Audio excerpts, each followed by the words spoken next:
All right, as far as I can tell, we're on. So let me ask you this before we even start. Who's done a study of Revelation? One, two, three, four, five, about half. Um, what we are going to end up doing here today may or may not comport with what you've studied before, depending on the views we're going to look at. Typically, it is not a book that a lot of churches love to dive into because it's a complicated book. Let me ask another question. How many and how often do you ever hear a sermon out of Revelation? Probably not ever, or rarely, unless it's kind of tangential to something else. Once again, a difficult book. So let's start then with what I mentioned earlier, and that is that, and it is one of the most intriguing books of the Bible. The imagery of a cosmic battle in heaven on earth makes it kind of a fascinating study, and the figures that you'll find are fascinating as well. Monsters and beasts and Lord knows what else. However, there's a lot of debate about the interpretation of the book. Is it a book of prophecy, or is it a book of history yet to be fulfilled? And throughout history, there's been four views of typically how the book comes about. First, let's look at the four views that we're going to spend a little time with. In the preliminary matters, how one reads Revelation, as I said, is going to depend on at least four views. The first is the view of interpretation. And that's the first thing we're going to look at. The second is how one views the rapture, or if one even believes there is a rapture. The third is the view of the millennium, how one views the millennium. And the fourth one is view of how one views covenant theology versus dispensation. I will tell you that in the big picture, all of these fall into the category we've talked about before of beliefs at best. You recall we've talked about dogma, doctrine, and beliefs. Dogma are those things that as Christians you cannot deny. The Trinity, God's the creator of heaven and the earth, the virgin birth. You cannot deny those things as part of dogma. Beliefs, on the other hand, are those things that as Christians we're free to adopt or develop as we see fit within some range.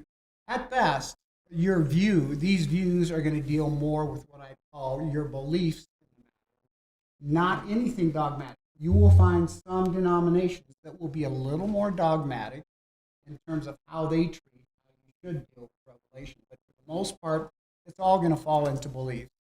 So let's start first with the view of interpretation. And there are four of them. These are in your notes as well. By the way, you'll see in the upper left-hand corner, there's a number. For instance, on the slide here, it says 4 views of Revelation. That's going to match exactly what's in your handout. So you should be able to look at what's on the screen and see it in your handout.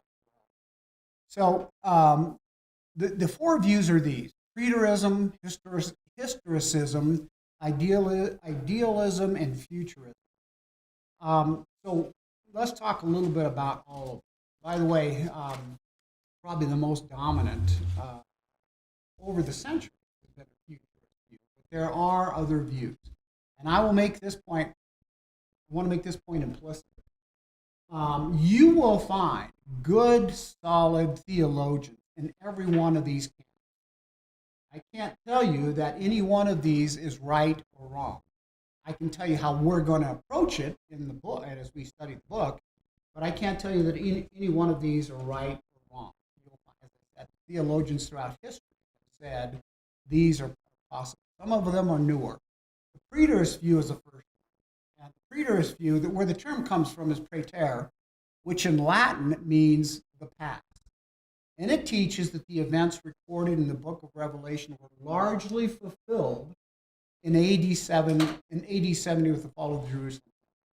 In other words, a preterist will say all of these things that you read in the book of Revelation were fulfilled through the time of the fall of Jerusalem. the beasts, in this case, the beasts of chapter 13 are identified as the imperial Roman Empire and the imperial priesthood. This is a relatively new, relatively new, 1600s.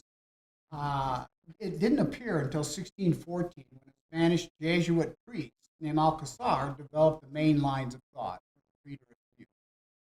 The second view is the historist view. And if you look at the timeline here, you'll see that it is being fulfilled from the time of Christ and continuing to be fulfilled. And it teaches that Revelation is symbolic presentation of the church history beginning at the first century AD through the end of the age.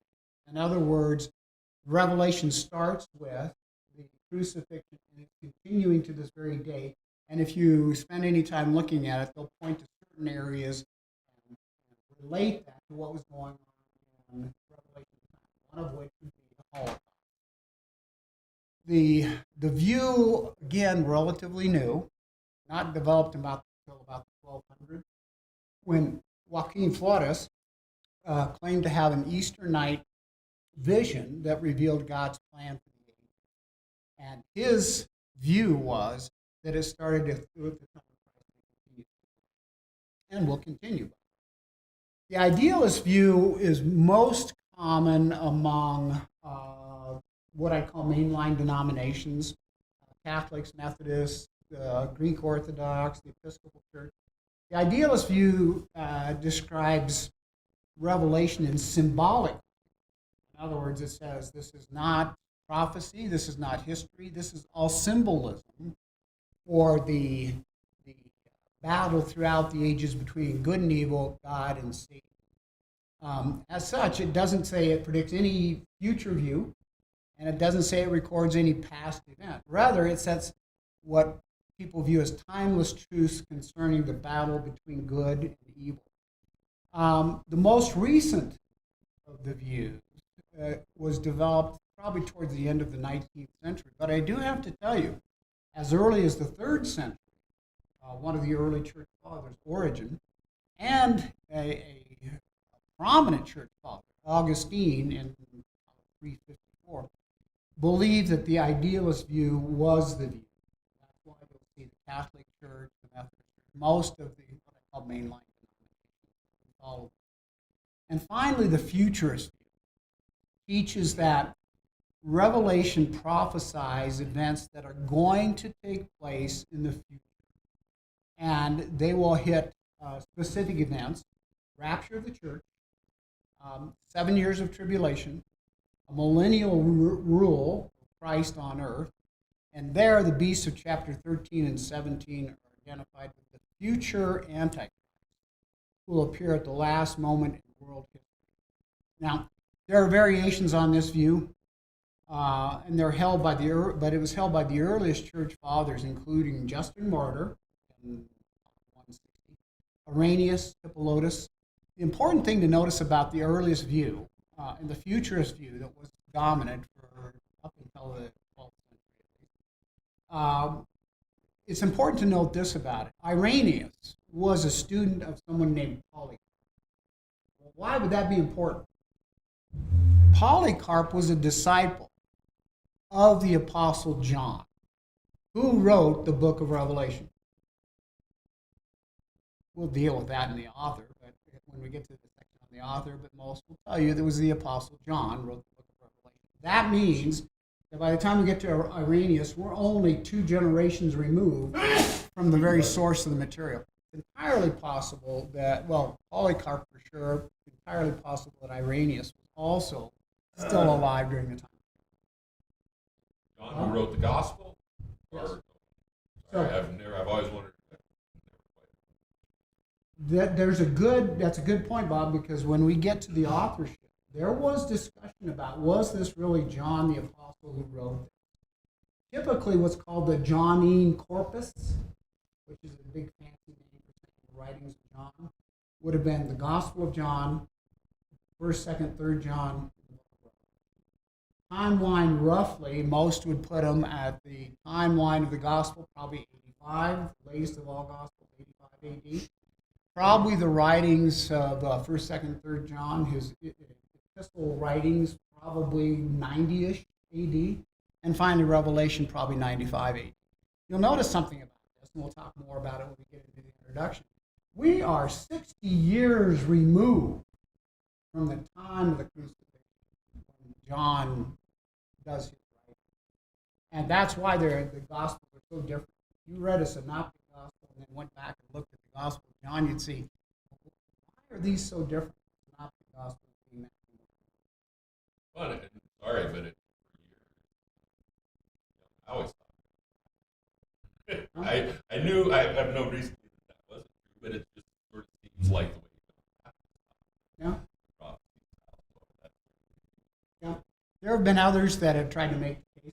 Most will say that it was not, if there is an opposing view, it would be that there was another John called John the Presbyter who wrote the book. Unfortunately, nobody's ever been able to come up with any historical evidence of somebody named John. When we get into the introduction, we'll deal a little bit more. Tim? Yeah, would it be fair to say that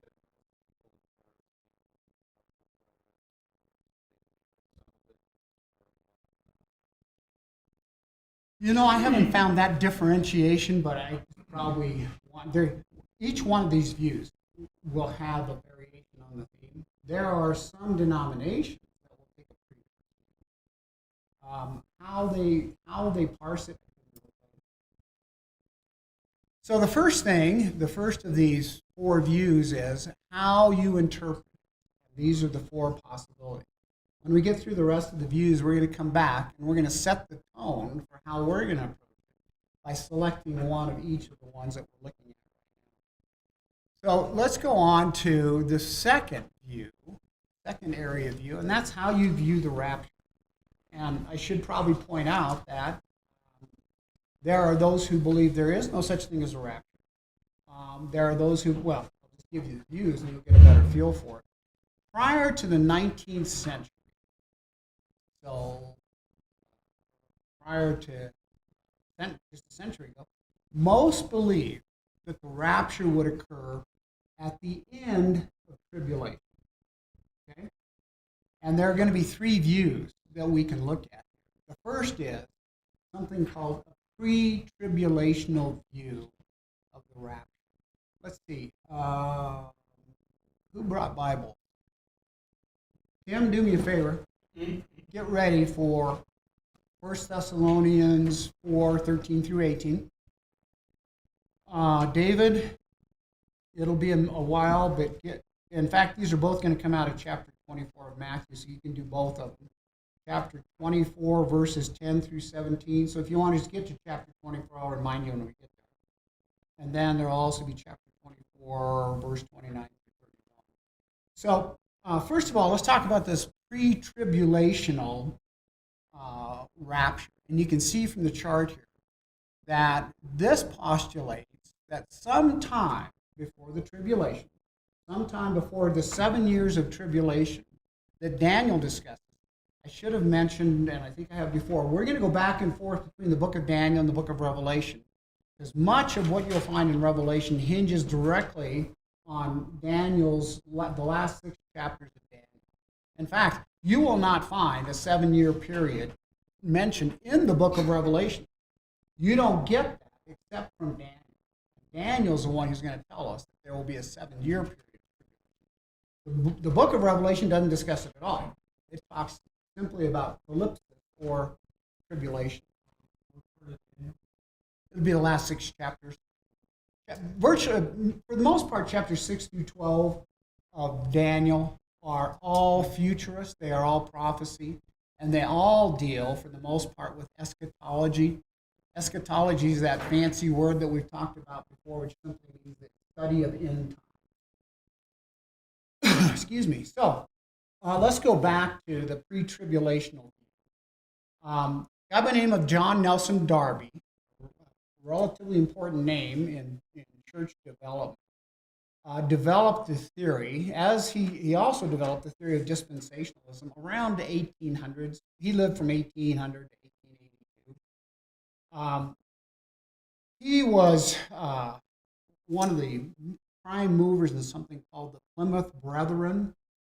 So the theory came about from John Nelson Darby and the Plymouth Brethren, but it really took off with a wide circulation of something called the Schofield reference. If you've never had a chance, you probably want to look at the Schofield reference Bible. There's not going to be anything in there that you're going to find objectionable. The Schofield reference Bible is one of the first to really develop this theory of the rapture being before tribulation. Let me tell you where that comes from. And we'll biblically, what I'm going to call the seminal verse, seminal meaning the beginning or most important verse of where this theory comes from is in 1 Thessalonians 4:13. Tim, you want to do that? But we do not want you to be uninformed, brethren, about those who are asleep, so that you will not for we believe that Jesus died and rose again from God. This we say to you,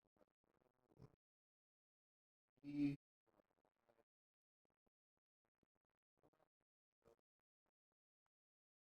the Lord himself will descend from heaven with a shout,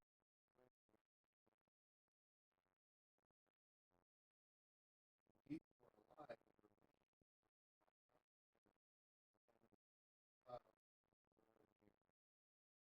will remain.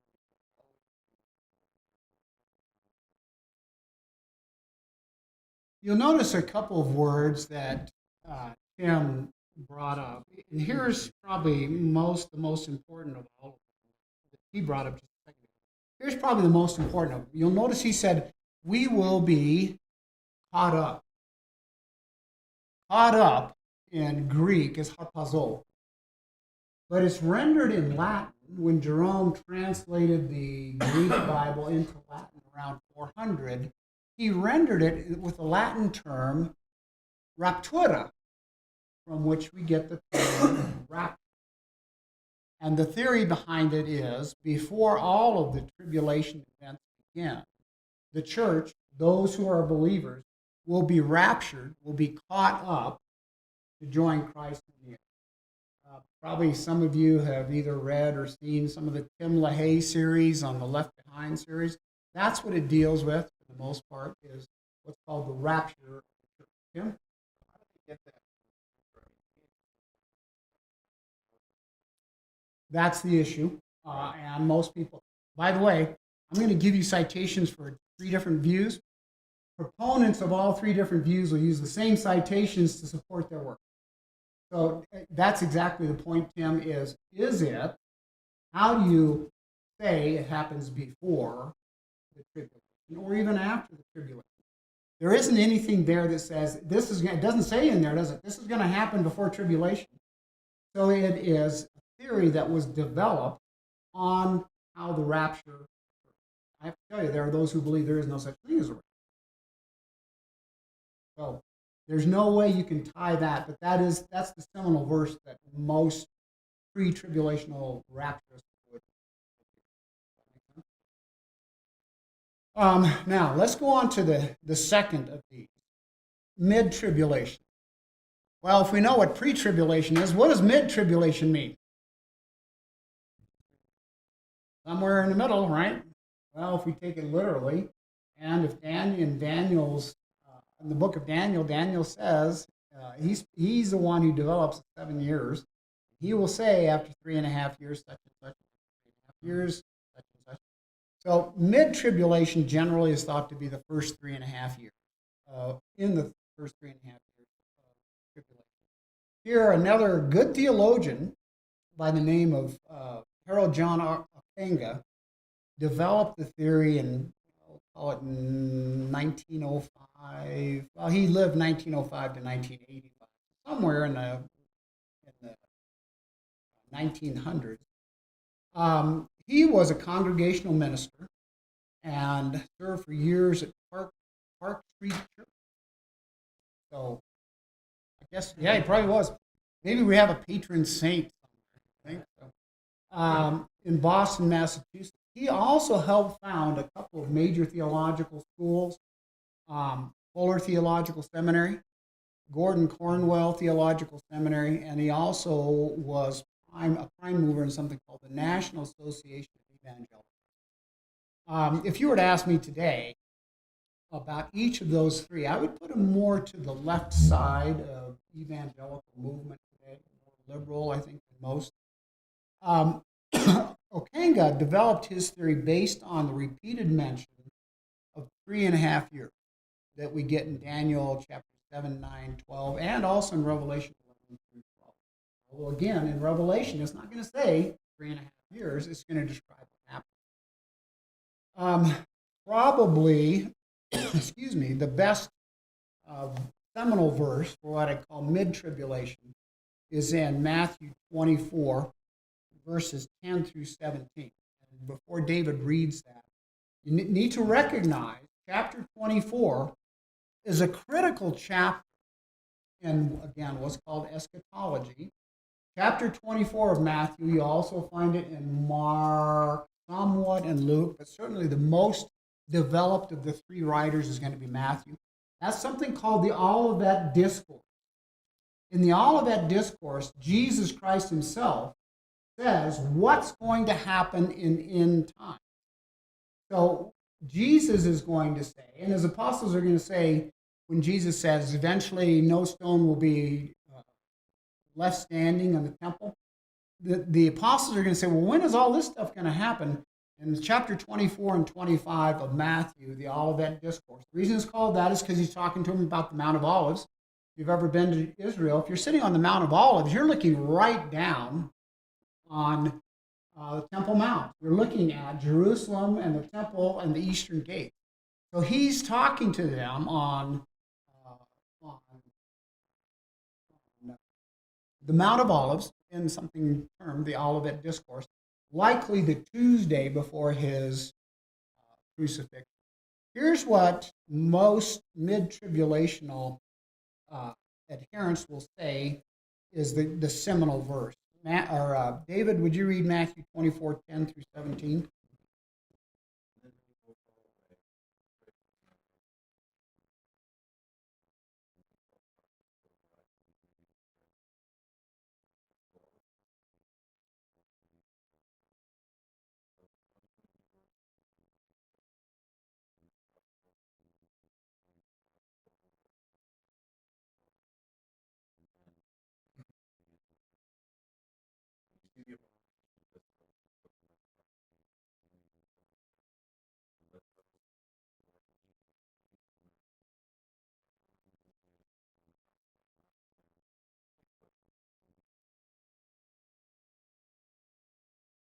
So a mid-tribulation rapture proponent is going to say that the church will continue to exist in the first 3.5 years of tribulation. I do have to point out to you that most will distinguish between something called the tribulation and the Great Tribulation. The Great Tribulation is often considered the last 3.5 years. And that's when things get really dicey, and they'll be in chapter 13 through 18 of the book of Revelation.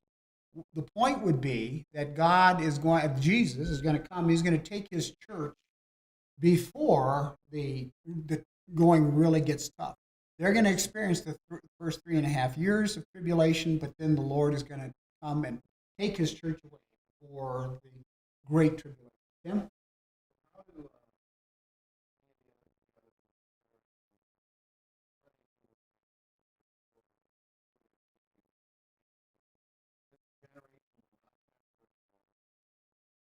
Yep. The preterist view, obviously, is going to say he's talking about that generation. All other views are going to say he's talking about when these things began to occur, that generation. You follow me? So when he says this generation, he's talking about when these things began to occur. And he starts out the Olivet Discourse with saying, when these things began to occur, he's saying that generation, in other words, could be our generation, could have been, obviously it wasn't a generation 3 or 4 generations ago, but it could be a generation away from us, or 2 generations away from us, or 3 generations away from us. I'll tell you how we know when it's going to occur. We don't. Jesus himself says, don't ask the time of the day. I'll come like a thief in the night, right? But Tim, that's basically how the others would view it, is when he says this generation, he's talking about the generation that's alive when these things began to occur. Does that help answer your question?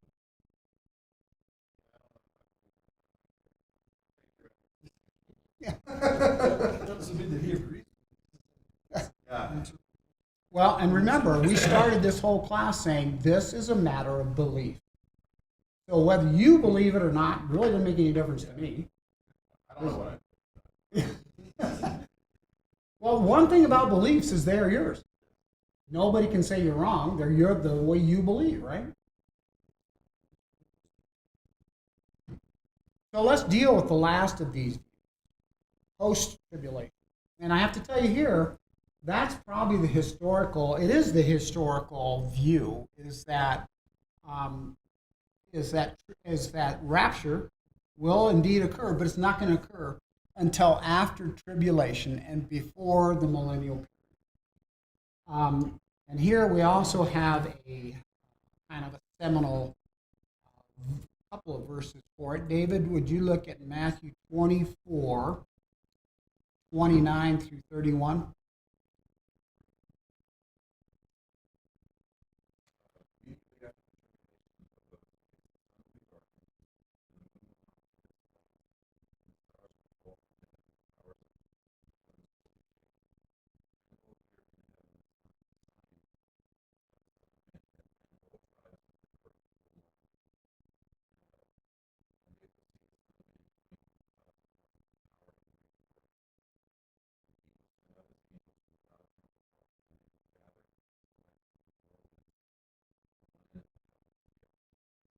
Read the very first part of verse 29 again, David. Stop right there. What did he just say?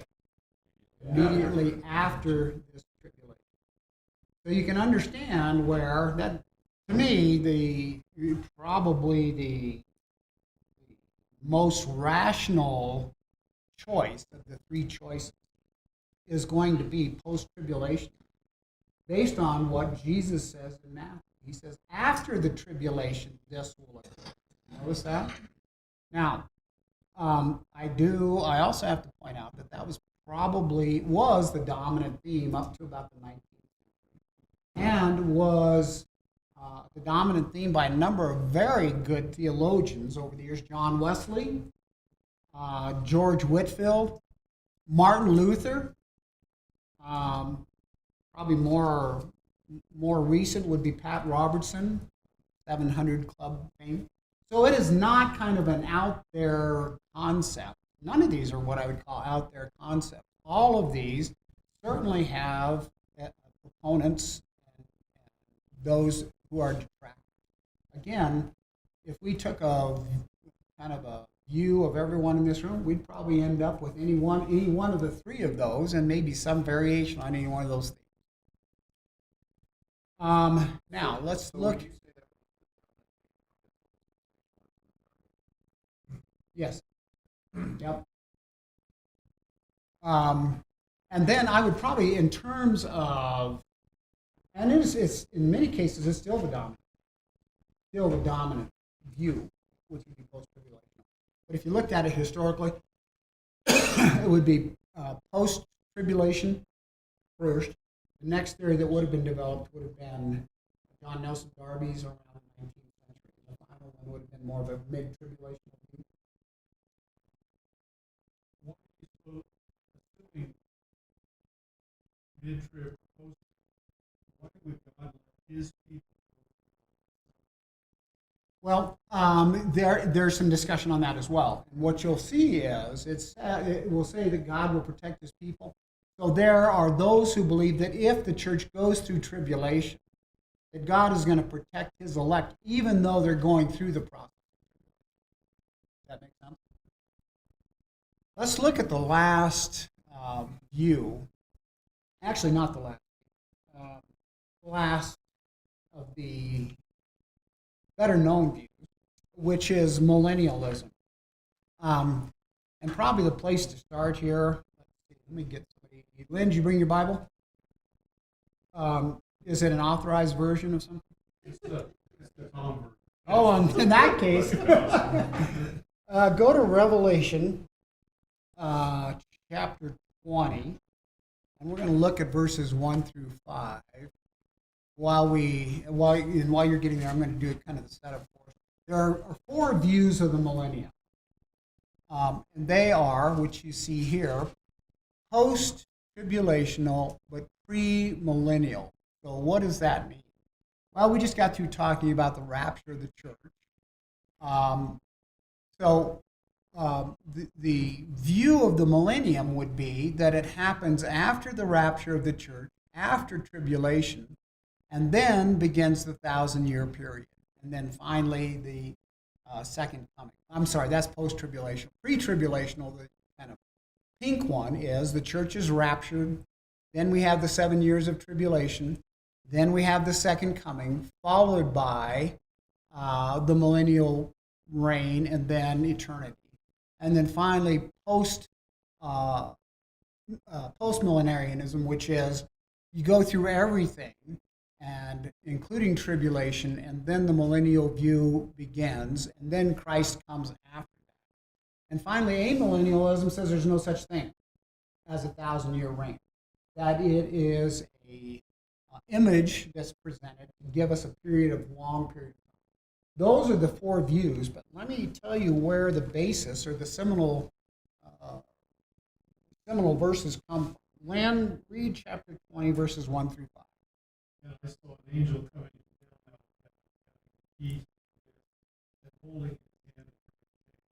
He seized the dragon, having serpent, who is the devil, and bound him for 1,000 years.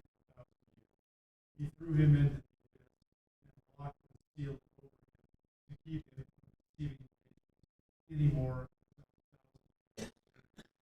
After that, he must be set free. I saw thrones on which were seated those who had been given authority to judge.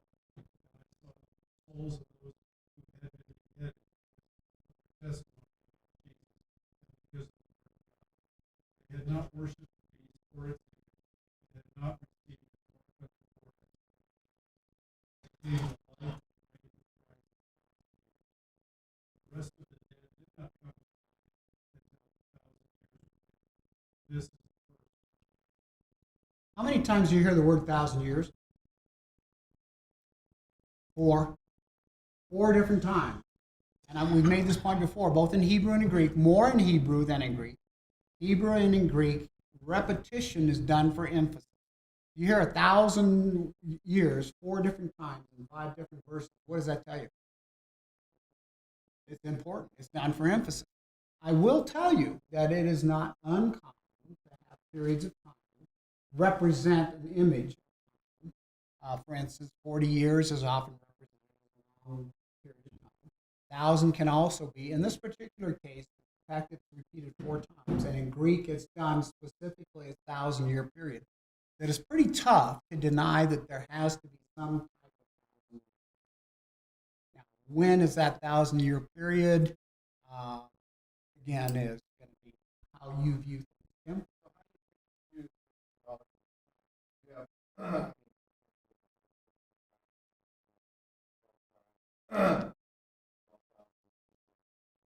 There's other things in Revelation.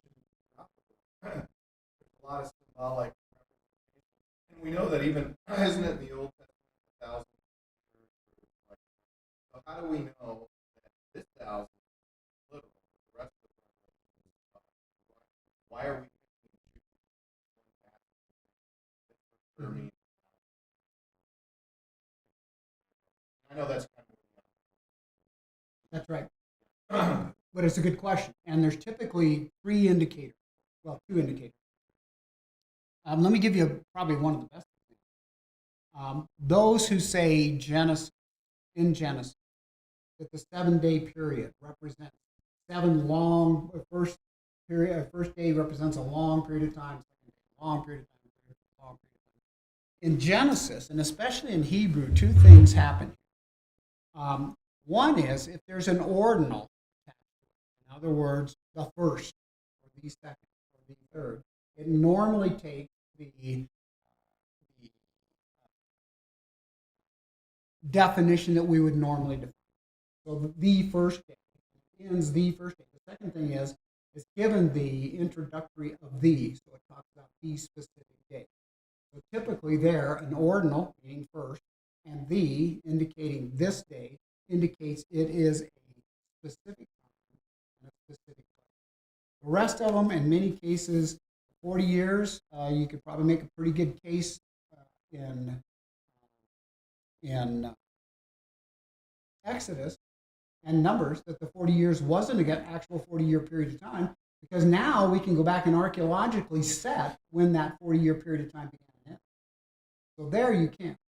Some of the others a little more difficult. And again, Tim, I can't give you any better rules for how you know when it is a specific time or when it is a vision. Again, this is all going to come down to the way you believe. But it's not going to come down to the way we teach this class, because I'm going to come back and summarize all of these here in just a few minutes. And if you don't agree with me, you'll just have to leave.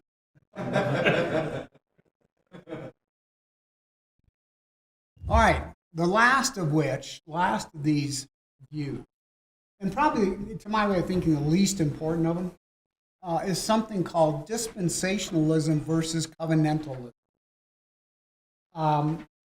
First of all, dispensationalism. Bob, do me a favor. In your handouts there, get to this handout and pull it out. Let me look at it, because I don't have one I can look at to get you to. Let me just borrow yours for a second, if you don't mind. Dispensationalism. First, let's deal with what it is. Dispensationalism simply means this: it's a system of ordering affairs in a specific period of time, according to them all fitting into what seems to be a category. And we talked about this before. John Nelson Darby developed it in the 19th century. It's an approach to biblical interpretation which states that God uses different means of working with people, Israel and the church, during different periods of history. Usually broken up into 7. And we'll look at that in the next view here. 7 is the most common, although you get different in some cases. In dispensationalism, probably one of the biggest differences between dispensationalism and covenantalism is that Israel and the church are seen as separate and distinct entities. Aaron dealt a little bit with this when he talked about replacement theology, that the church eventually replaced Israel, and Israel no longer has a place in God's plan of things. Dispensationalism says no, they are two very distinct entities. There is the church and there is Israel, and they will continue through eternity. That's probably the biggest difference between the two. And dispensationalism says that salvation has always been by faith, but it's manifested differently between the Old and the New Testament. Dispensationalism does accept God's covenants as vital parts of his activity, but the primary unit of division is the dispensation or period of time. Does that make sense to everybody? Okay. I think the next slide will help. So let's get there in just a second. Let me hit 3 kind of bullet points here. The first is that 4 kind of bullet points. All dispensationalists will take the Bible literally, and they will say there were promises to Israel, and they continue, and there are promises to the church, and they will continue. There are promises to Israel that are yet to be fulfilled. Israel will be completely restored and be prominent in the world as it carries out God's promise. That's that's the main difference between dispensationalism and covenantalism. Covenantalism teaches that the church inherited the covenants of Israel, and now the church exists, Israel does not. According to God's word. Tim?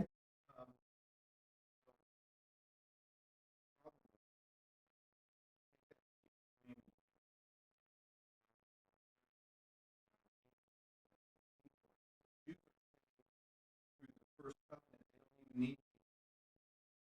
So I mean, they, Let me ask you a question. Hebrews chapter 11, what is that? It is the Hall of Fame of Old Testament saints. 28 times in that chapter alone, it says by faith. 28 times. All of those are Old Testament. Was Abraham's? Can we just answer your question? Because that was by faith, but he makes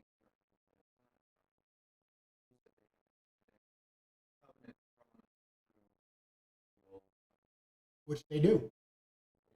but they reject Christ. That is a true statement. Just wanted to. You'll get no argument from me there. Okay. But don't the you see Jew, that as the extreme of dispensation? When you take it to the extreme, when you say there's two covenants, they're covered in the old covenant. no, I think I would disagree with you there. But now we're kind of seeing how many angels are going to dance on the head of a pin. So ultimately, after the crucifixion, there is only one way, is there not? So I don't care whether you're Jew, Gentile, or anything else. Unless you say Jesus Christ is Lord and Savior, you are not saved. I don't know what troubles, if it should trouble you or me more that we agree. Actually, we agree on a lot of stuff. Before we finish this slide, I just wanted to point out kind of the differences. And Lynn, this might help. If you look at the top line, covenant theology, you'll see the covenant of works, the Adamic covenant, the Noahic covenant, the Abrahamic covenant, the Mosaic covenant, the Davidic covenant, and finally the New Covenant theology would say all of those covenants are how the church should be viewed. But by the time we get to the New Covenant and the cross, the other covenants are no longer operative. You follow me? I guess I'm having trouble understanding. Well, Couldn't they both be true? yes, until you get to the part that Israel and the church are the same. The church is taking over for Israel. Hopefully, the next Which is slide. covenant. Hopefully, the next slide will help a little bit better.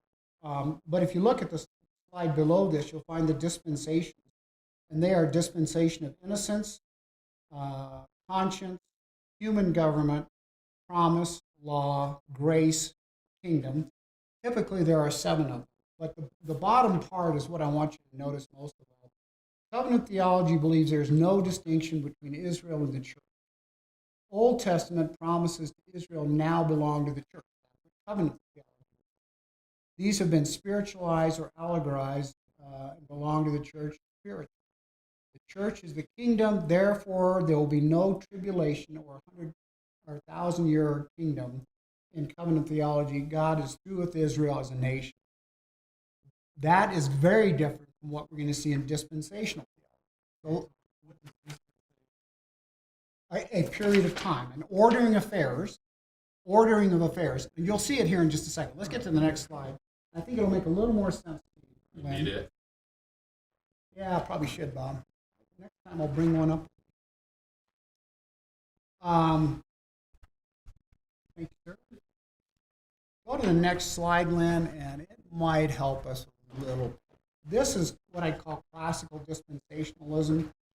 And if you look down in the circles, it says 1, 2, 3, 4 through 7. Look right below that, and you'll see what's called the dispensation of free will, or the period of time under which free will was available. And you'll notice it's from Genesis 1:26 to 3:24.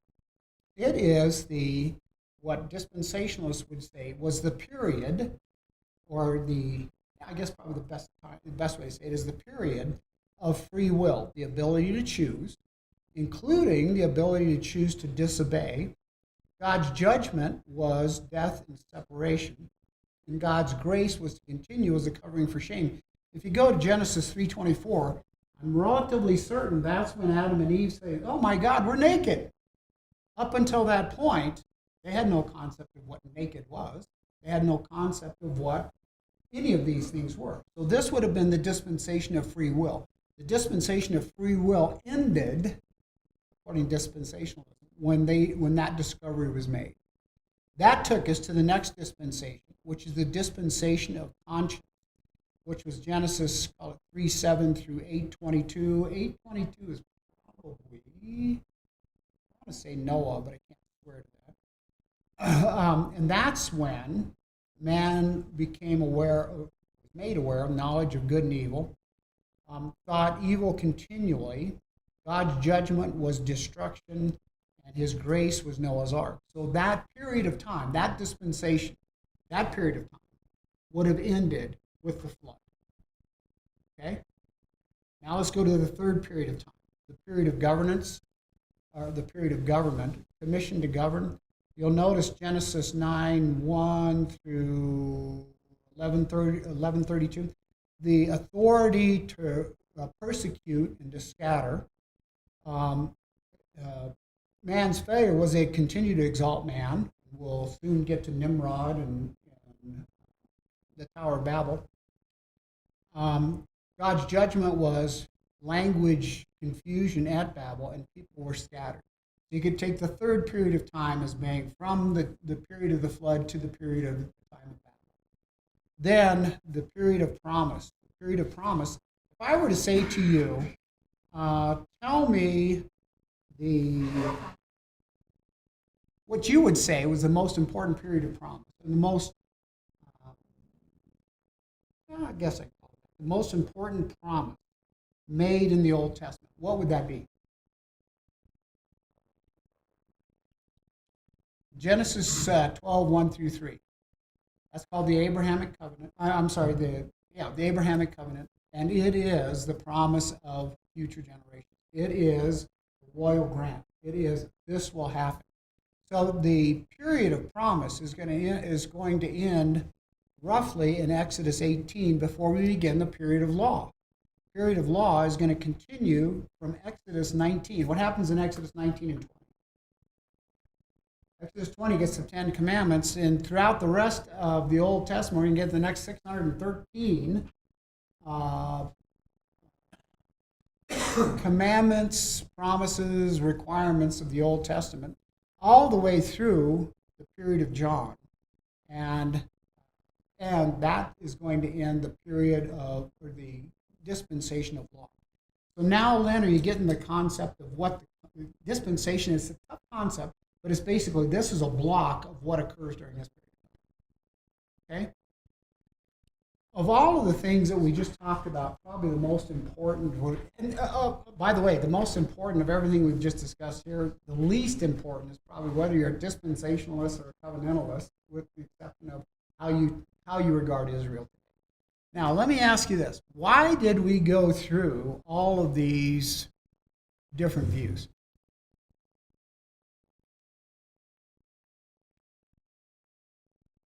Well, if we were to take this class and we were to take each of those views and develop the book of Revelation based on each of those views, this would be a 4-year study.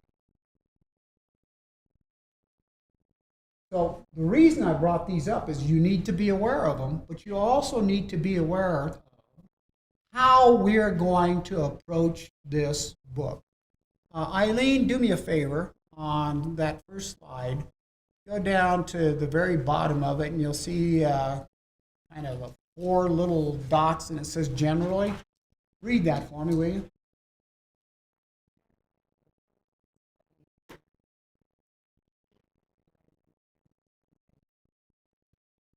That's how we're going to approach this study.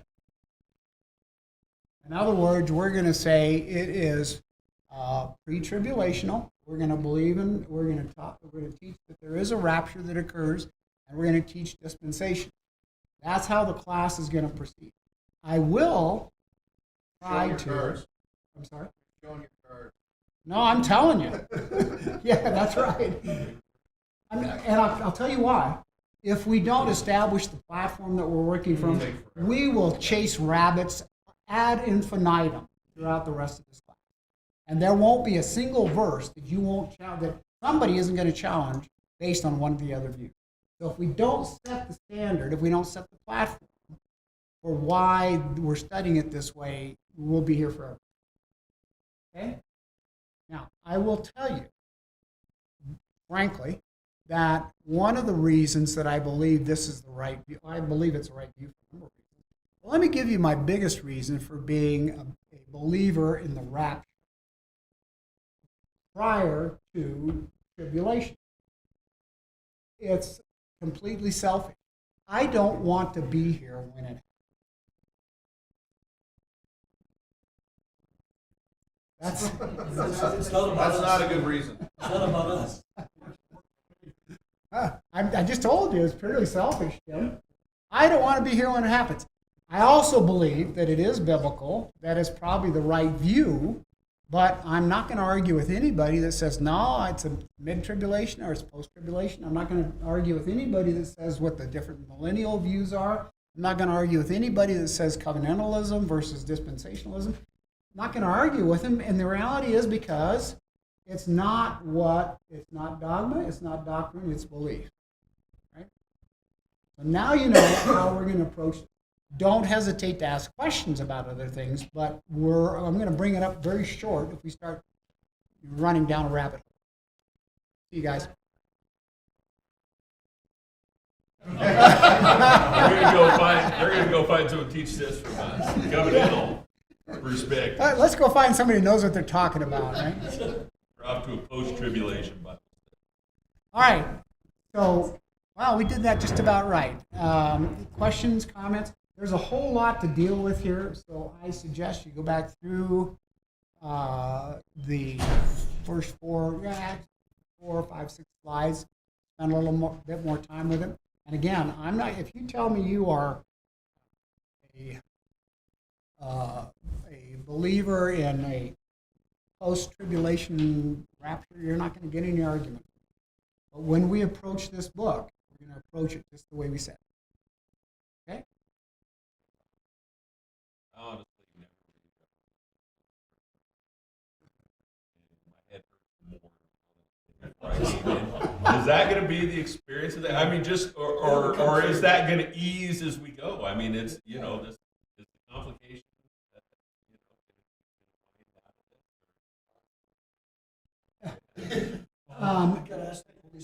for the first time ever, I feel a little more confused with your class. This is the first time. Let me ask before you come, it'll help with the edit. The answer is no, it's going to get worse. But at least now we know how we're approaching it. Others? We will probably just do a brief summary of this next week. When I taught this, Wednesday night class, they came back next week. What the heck was all that about? So we may do another just brief review when we get there next week. No other questions? Eileen?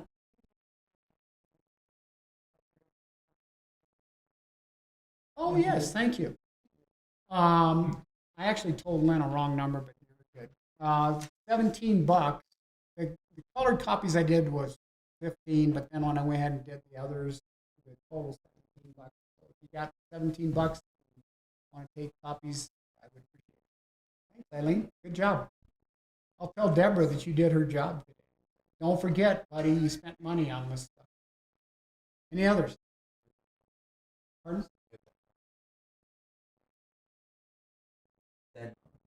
Oh, I'm sorry. Don't worry about it. Yeah. I'll pay your tuition. By the way, you should try to get credit for this because this is a minimum of 6 hours. Yeah, I'll see. I'm sure Fort Lewis is going to say, "Yeah, you bet. You can get a continuing education unit." Pastor Alexander, would you mind doing a closing prayer?